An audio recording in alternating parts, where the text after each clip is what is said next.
tarde, pessoal, tudo bem? Bom,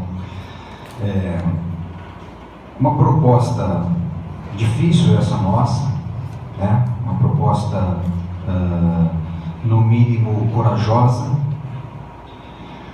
de tentar estabelecer um diálogo entre a psicanálise, a proposta psicanalítica e as formulações religiosas.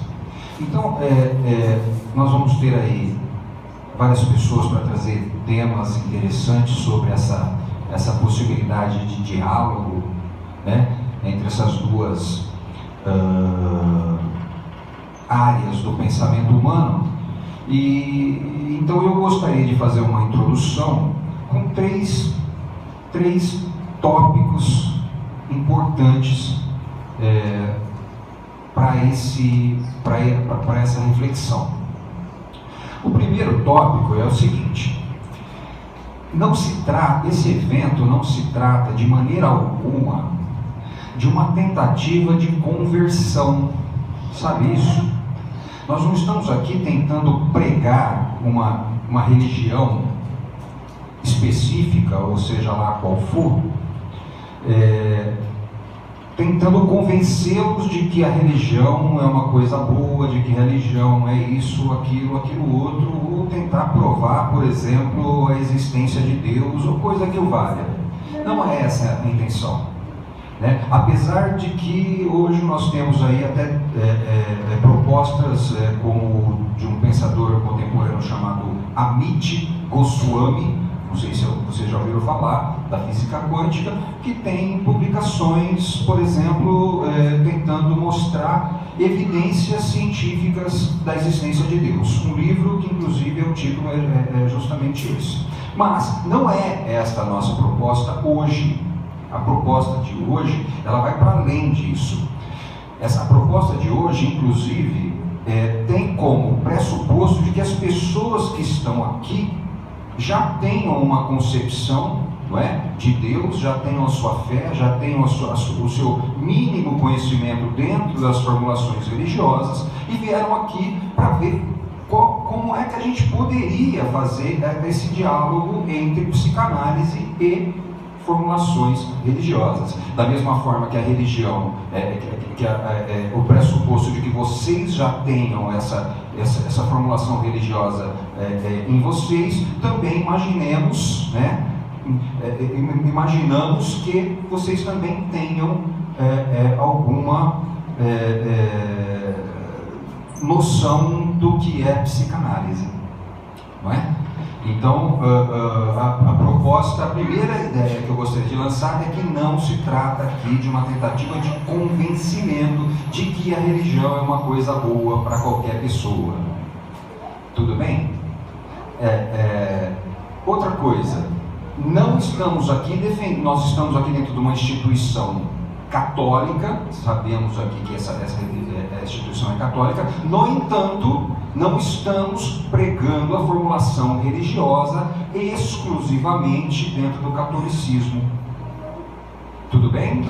Nós estamos falando de uma formulação religiosa, do conceito de formulação religiosa, que vai para além dessa coisa segregadora de que um é católico, o outro é evangélico, o outro é umbandista, o outro é devoto de Krishna, o outro é budista. Não é nada disso. A Marilda vai falar um pouquinho para vocês sobre o significado da palavra religião, mas eu gostaria de me adiantar, pedindo até licença para ela, né? Porque assim, quando a gente está falando da palavra religião, nós estamos falando de religar e não de segregar. É uma tentativa de religar o sujeito ao todo.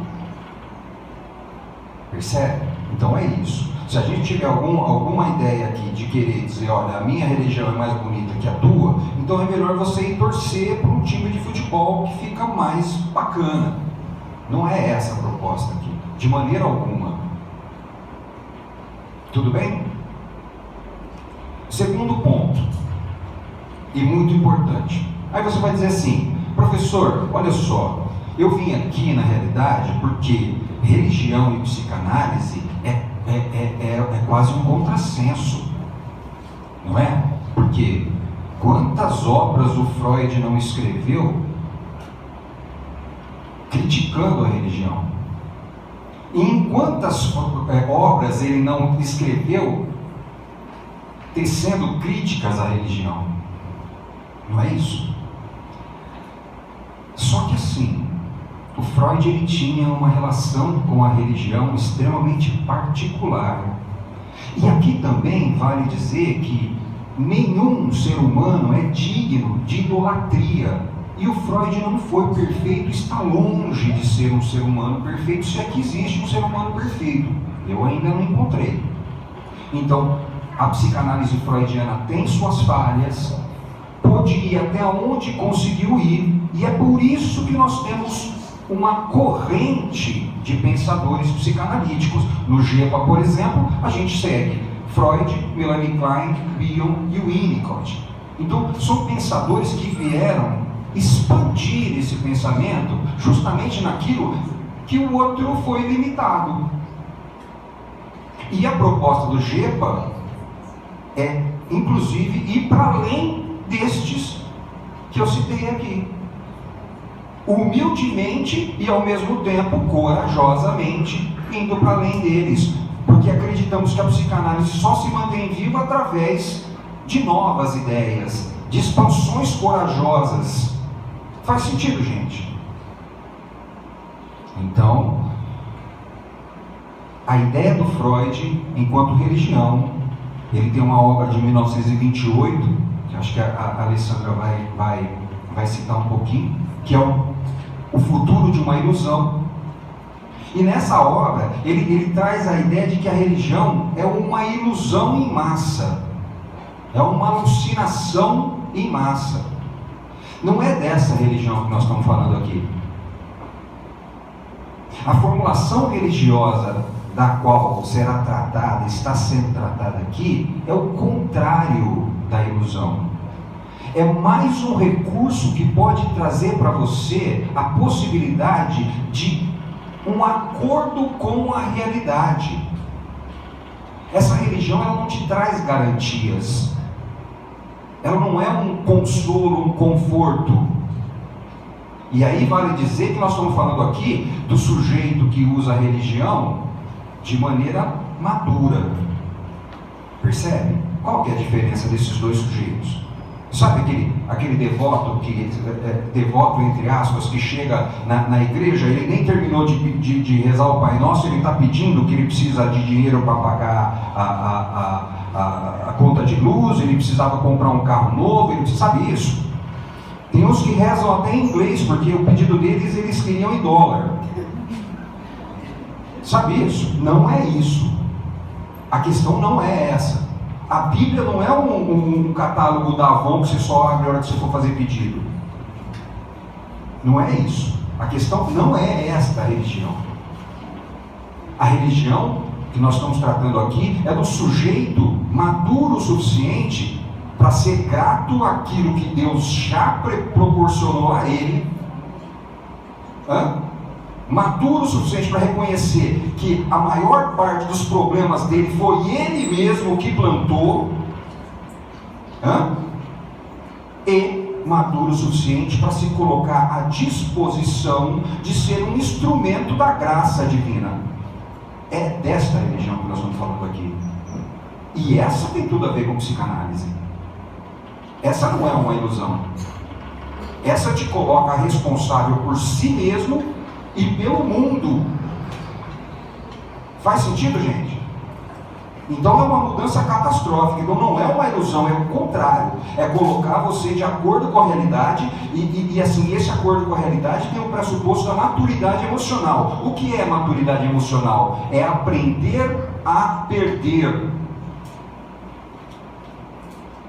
Então é uma religião que te proporciona um aprendizado de viver sem, de viver com menos. Sabe isso? Então é o contrário de uma ilusão. A ilusão te traz garantias, a ilusão te traz possibilidade de obter coisas. Não é essa a proposta. A proposta é ser capaz de viver com menos, é ser capaz de tolerar a falta, ser capaz. Faz sentido ou não, gente? E essa, até onde eu posso saber, até onde eu posso pensar, não é? Até onde eu posso perceber, é justamente a proposta da psicanálise. Aprender a abrir mão daquilo que eu gostaria que fosse, para entrar em contato com aquilo que realmente é independente das minhas expectativas. Faz sentido ou não, gente? Então, é desta formulação religiosa que nós estamos tratando. E é desta psicanálise que nós estamos tratando também. Porque tem muita gente que pensa que a psicanálise é isso também, né? Eu preciso fazer psicanálise, eu vou fazer terapia para ver se eu consigo isso aqui que eu queria tanto. Não, não é isso. A psicanálise é o contrário. É para ver se você consegue aprender a tolerar, viver sem isso que você queria tanto. Que inclusive pode ser o primeiro passo para você até conseguir isso aí. Mas primeiro você precisa viver sem. Sim ou não, gente? Deixa eu beber um pouquinho de água.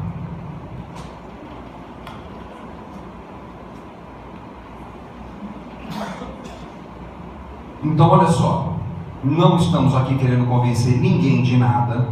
Não me peça para isso, porque eu não tenho a menor vocação para ficar convencendo o outro de alguma coisa que o outro não aceita. Não é papel da psicanálise esse, né? Nunca fui um bom vendedor de ficar, olha, cara, isso aqui é bom, cara, já viu isso aqui? Nossa, como é... Não, não é isso. Não é, não é essa religião de catálogo da Avon, não é? De conseguir aquilo que se quer. Não é isso. Por isso não tem a ver com essa pregação de religião é uma ilusão em massa, como Freud colocou. Até porque o Freud tinha uma relação extremamente delicada com a religião. Ele era judeu, sofreu pra caramba a vida inteira por conta de ser judeu e estar ali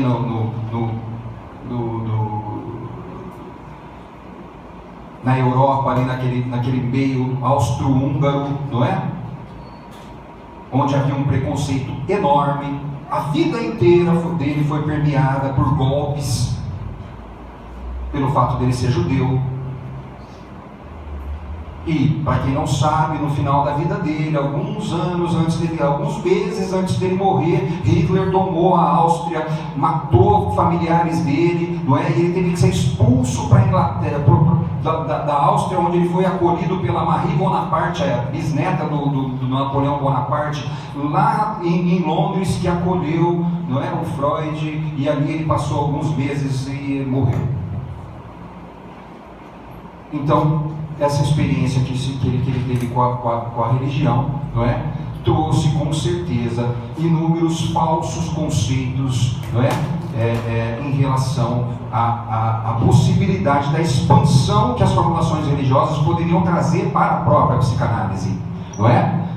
Mas logo depois, lá em Melanie Klein, a gente já começa a perceber algum interesse dela por algumas obras do catolicismo e algumas obras, né, religiosas. Depois isso em Bion fica categórico, né? O Bion se utiliza demais de pensadores como o Mestre Eckhart, como São João da Cruz, Teresa de Ávila, inúmeros nomes da religião. O Bion se utiliza, não é? E ele é muito clara essa relação dele com as formulações religiosas como um instrumento importantíssimo de expansão, né? E assim, o próprio Freud, a obra dele está recheada, não é? Salpicada de trechos da Bíblia, não é? E aí você vai dizer assim, se você tiver um pouquinho mais de tolerância, você vai perceber que a mitologia grega não é, né? Não deixa de ser uma religião. Nós estamos falando de deuses, não estamos falando? De Eros, de Thanatos, não é isso? Que está ali, né? Freud cita a Bíblia em vários lugares. Bom, de qualquer forma, depois a gente vai ter François Dolto, que fez uma obra belíssima chamada Psicanálise dos Evangelhos, né? Quem tiver a chance de ler, é uma obra belíssima, bonita demais, enriquecedora, né? Então, a gente está falando aqui de uma possibilidade muito rica de diálogo, de concordância das formulações psicanalíticas e as formulações religiosas, que vale a pena se refletir. E assim, não sei se o meu tempo já está dando aí, não? Tá bom? Então eu gostaria de trazer uma terceira proposta de reflexão sobre esse diálogo possível destas duas vertentes do pensamento humano, psicanálise e religião. Esta proposta de trazer a religiosidade, as formulações religiosas para dentro da prática clínica, de maneira, e das formulações teóricas da psicanálise também, de maneira alguma é uma proposta de suprir aquilo que a psicanálise não deu conta. Sabe isso? Então a psicanálise foi até certo ponto, naquele até certo ponto a psicanálise não deu conta e eu vou pegar a religião e vou enfiar ali. Não é isso. Não é, definitivamente não é isso. Um fenômeno que aconteceu na sessão, o sujeito não conseguiu olhar para aquilo psicanaliticamente, ele vai falar, isso aí então o Kardec explica. Não. Não é isso. Definitivamente não é isso. É a possibilidade de usar as formulações religiosas como alguma coisa que possa concordar, que possa estar de acordo com as formulações usar as formulações religiosas de forma que esteja de acordo com as formulações psicanalíticas. Faz sentido? Vocês querem um exemplo disso? Eu tenho vários. Acho que os outros palestrantes vão trazer alguns também. Eu vou pedir desculpa para a Jéssica para usar um aqui que talvez ela vai usar também, né? Mas depois ela enriquece muito mais. Mas é um exemplo fundamental. O grande mandamento de Jesus Cristo. Amar a Deus sobre todas as coisas. Ah, mas eu sou ateu. Não tem problema. Dentro da formulação bioniana, nós temos o O da experiência. Aquilo que ele chamou de realidade última. Sabe o que é o O da experiência? Sabe o que é a realidade última? É aquela realidade que existe independente da tua vontade. É aquela realidade que existe independente do teu desejo, da tua expectativa. É o ser. Você não escolhe aquilo que você está sendo. Você gostaria até de ser alguma coisa, mas você não é aquela coisa, você é aquilo que você está sendo. E isso tem uma íntima relação com isso que a gente chama de Deus. Então, estar de acordo com o O da experiência, Deus sobre todas as coisas. E amar o outro como a ti mesmo. Como é que eu posso amar alguém se eu não amo a mim mesmo? Ele não está dizendo, ama o outro como você ama você mesmo? E se você não ama você mesmo, como é que você vai amar o outro? Se você não ama a si próprio, se você não tem um afeto sincero e puro por si mesmo, aquilo que você tem com o outro é análogo a isso. Faz sentido ou não? E isso é a psicanálise pura. A psicanálise é um recurso para o sujeito reconhecer-se a si mesmo e tentar criar um afeto saudável, um vínculo saudável consigo mesmo, que possa transbordar no vínculo com o outro. Estão percebendo, gente? Então não é tentar usar a religião para tampar buraco que a psicanálise não conseguiu, mas é trazer a formulação religiosa como ilustrativo daquilo que já está ocorrendo dentro da psicanálise. Não é convencer o outro que é ateu para ser crente. Que, diga-se de passagem, aquele sujeito que fala que é ateu, na maioria das vezes, ele não é ateu porcaria nenhuma, né? Porque ateu é aquele cara que não acredita em Deus, e a maioria dos caras que se dizem ateu estão brigadinho com Deus, sabe? Estão de malzinho com Deus, sabe essa coisa? Porque eu pedi um negócio, ele não me deu, então Deus não existe, sabe essa coisa? É isso, a maioria é isso. Conheço poucos que se dizem ateus, não é? Que não seja esse caso. Eu conheço poucos, se vocês conhecem algum, que são, né? Porque na realidade o sujeito que se diz ateu, ele tem um trabalho danado, né? De pesquisar sobre Deus para falar que ele não existe. Ele passa a vida inteira tentando provar para o outro que Deus não existe. Não é isso?